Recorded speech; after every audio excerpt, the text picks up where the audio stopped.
tactfully confuse the audience to ask any question. All right, thank you very much. A big hand to all three speakers.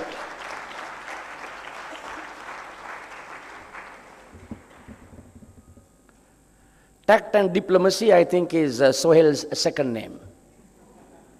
Can we have the awards, please? Aswa, can you help me with this presentation? Mementos as tokens of our appreciation to the speakers for spending their valuable time and sharing their knowledge with all of us. Who is coming? You will invite Dr. Yeah. Yes, he's here. It is my great pleasure, as advised by Nutshell CEO, to invite my dear friend, His Excellency Ibrahim Al-Dosari, to come up to the stage to do the honors and show up to these three speakers. Ibrahim?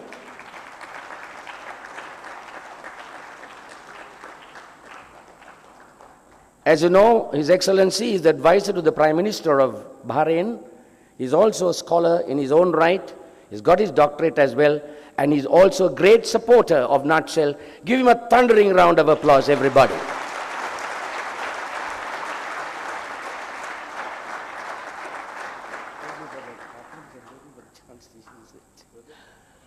Right, the awards.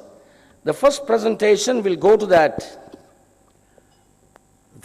bundle of dynamite who held you spellbound and who virtually prevented me from stopping him, which I normally do, to Sohail Zindani for a very interesting presentation in his own inimitable style. This way. Come here. Come, Ibrahim. Right. Okay.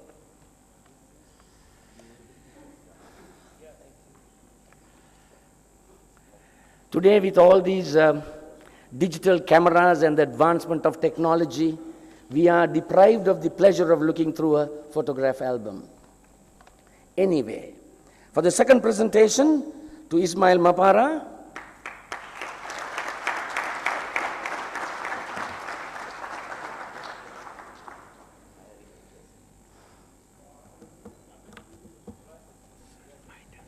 Yes, who? Yeah. Asfa will call, ask him to come in and sit down. Yeah. And for the final presentation, His Excellency will again do the honors, and it is to young Badr Kushnud.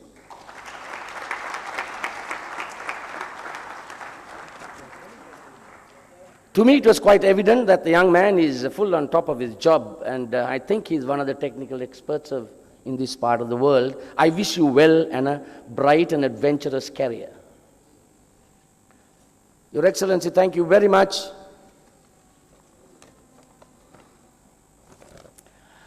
Right, ladies and gentlemen, with this session, we come to the end of the two-day international second conference in Lahore.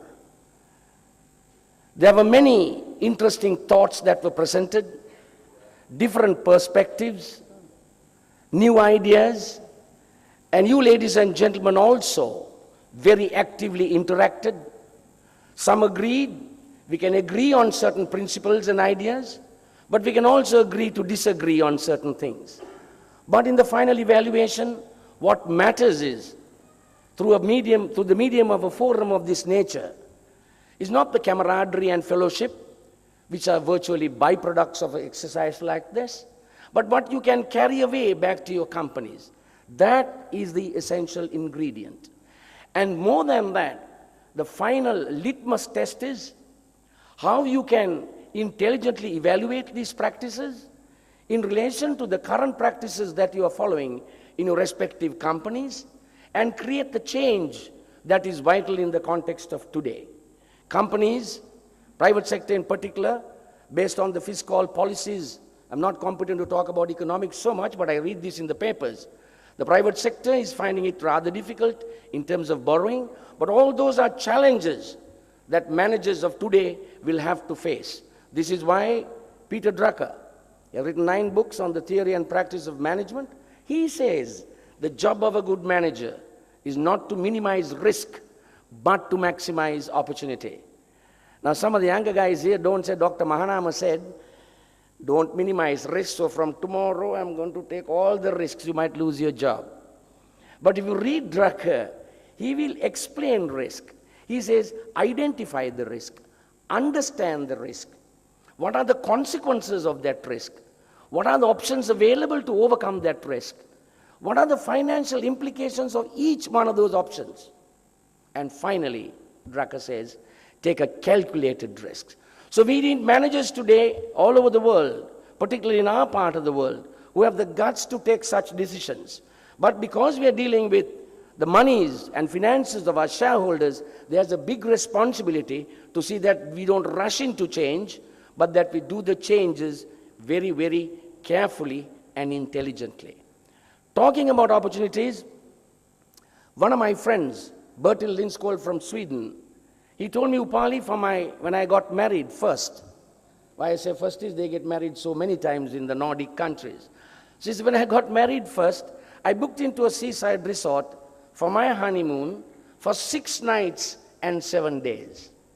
And like all seasoned travelers, he told me, I went up to the manager on the 6th night and said, Mr. Manager, can I have a look at my bill to prevent a hassle the next morning? So he got the bill. When he scrutinized the elements contained in the bill, he saw basically everything was okay, but there was something funny, a funny charge, saying other charges. Those who are in finance, you'll know that some of the sins that people commit are hidden under miscellaneous sundries and other charges. All right? So anyway, here's Mr. Manager and a big amount. What are these other charges? Then the prim and proper manager said, Mr. Lindskog, those are for the facilities that we have in this hotel. He said, what facilities? He said, the discotheque, the lobby bar, the sauna, the jacuzzis, the squash court. He said, hold it, Mr. Manager, hold it. I came on my honeymoon. I hardly got out of my room. And you're talking about squash courts and sauna. What is the meaning of this? It's not fair. Then said the manager, Mr. Lindskog, we have those facilities in this hotel. You had the opportunity of using them. If you did not use them, it is your problem, but you have to pay.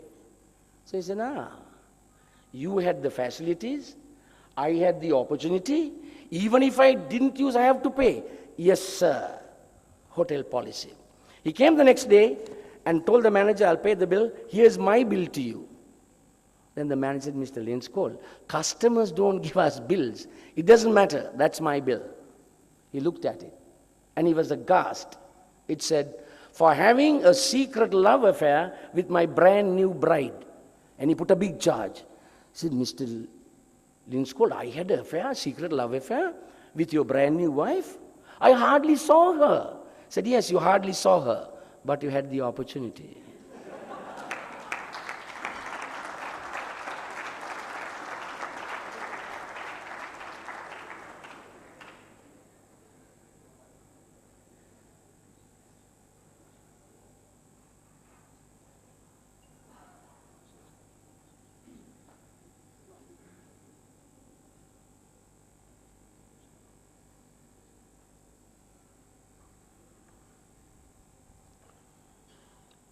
Ladies and gentlemen, now I will invite the international cricket umpire, Mr. Mehboob Shah and Dr. Upali Mahanama for the special 10 minutes presentation for Pakistan Disabled Cricket Association. Mr. Mehboob Shah and Dr. Upali Mahanama.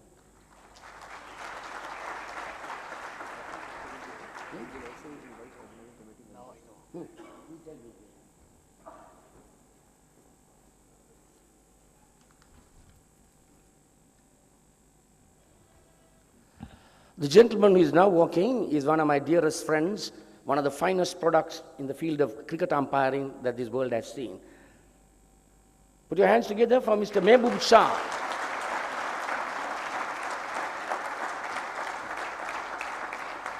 He's perhaps the, come sit there, Mehboob. He also has the distinction of being the first Pakistan cricket umpire to officiate in the World Cup final. That is a tremendous distinction. And he's also He is such a modest person, he doesn't like me saying this, but justice has to be done. He also holds a MSc, he was the general manager of the Pakistan Steel Corporation, which also goes to prove that he is one of the highest qualified umpires in this part of the world. Now he is the chief instructor of the Asian Cricket Council. Ready, Mansoor? How can we get the... Yeah. Right, while we are getting ready, you know, a couple of months back, my good friend Mehboob Shah said, Upali, you and I have a passion for cricket and a restlessness to support the game. He said, have you heard of any disabled cricketers? I said, no, I have seen blind cricketers and so on. Hands up anybody who have heard of the disabled cricketers of Pakistan.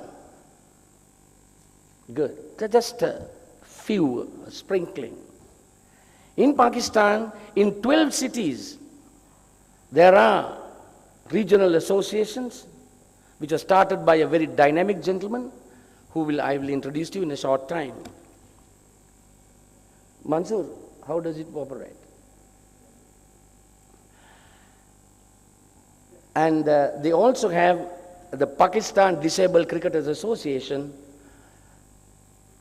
You come on this side. You come on that side.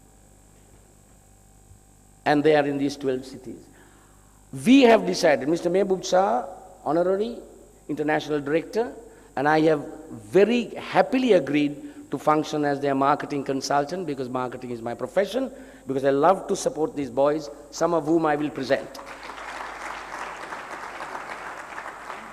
I have also invited them to Sri Lanka. Personally, I will handle all the arrangements to give a fillip to the boys, some of whom came from the streets, are now having a new lease of life with a tremendous amount of dignity, because they were all disabled. Here we go. Come here. Put the one. Keep going fast. These are from the different cities in Pakistan. You can't imagine that these boys were virtually destitute at some stage, most of them. And today, thanks to a great philanthropist and a benefactor, they are well kitted, well supported by themselves. Just one man did all this, and I think I would like to call him up on stage immediately. Mr. Salim Karim, please. Keep on putting it. Keep on. I said, make it fast.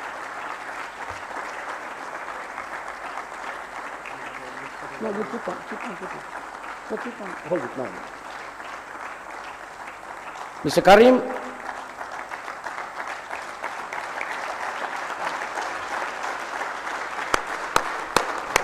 And Mr. Amiruddin, the secretary.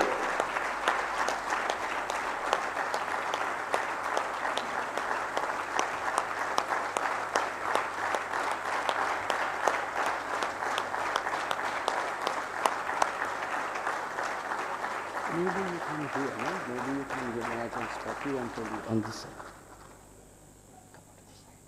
Come on to this side. There are some stark realities which we must face even without embarrassment. Mr. Salim Karim, when he was a young boy, he was afflicted with polio, but he loved the game of cricket. But somehow he was prevented from taking part for obvious reasons that you and I would know. He had this burning desire, and he bumped into Mr. Amir, who was one of the top cricketers from Karachi, first-class players. He only did not play for Pakistan. That was his talent. When he mentioned this to Amir, Amir said, sir, why don't we form a disabled cricketers unit? That's how they set the ball rolling. And Mr. Salim Karim is a virtual, I think, multi-millionaire businessman in his own right, and he personally sponsors the entire Pakistan Disabled Cricketers Association. And here is the office. Magna Shopping Mall belongs to Mr. This is not a commercial, belongs to Mr. Salim Karim. These are the supporters in his own office. That mall is 6-story mall, and one of the stories houses the secretariat.